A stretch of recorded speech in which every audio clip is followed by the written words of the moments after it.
In other news, the Seattle Haven is reporting a shortage of nightshade following an ongoing string of thefts. The Jewel Box Apothecary, the area's main supplier, reported another robbery over the weekend. In an effort to restock quickly, the proprietor, Agnes Barth, is offering double the standard price for anyone with nightshade for sale. "We could make a mint," I said, turning away from the TV screen to consult my orange tabby cat, Boots, who was perched on the bedside table to my right. I sighed. "It's too bad we're banished, huh?" Boots yawned. "Yes, I know. Witch problems, not cat problems."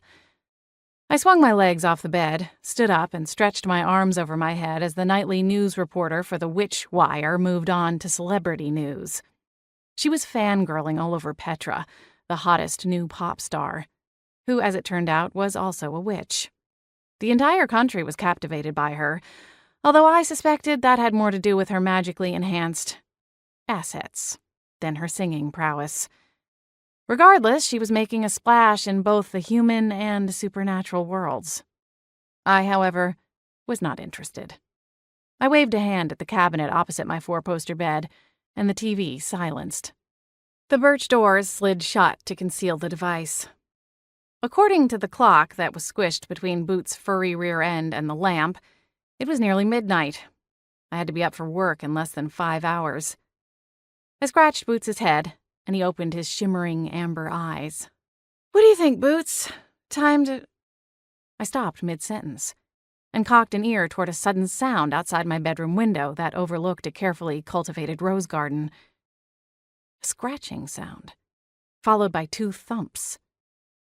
What in the other world? Howling winds, scraping branches, and even occasional thunderstorms were not an uncommon occurrence at the Beechwood Manor. The 120-year-old house sat atop a bluff overlooking the Pacific Ocean and typically suffered damage each year from windstorms and other forces of nature. Normally, I wasn't fazed by the weather. As an elemental witch, I was in tune with nature and found that extreme weather only enhanced my magic. In fact, some of my favorite potion recipes had been born in the middle of a nice howler. The only time I bemoaned a good storm was if the rain threatened a beloved pair of suede heels. It hadn't been particularly windy earlier, when I'd been out for an evening walk around town, but things changed quickly on the coast. But those thumps? Those were definitely new. A muted thump sounded beside me as Boots jumped to the floor, tail twitching.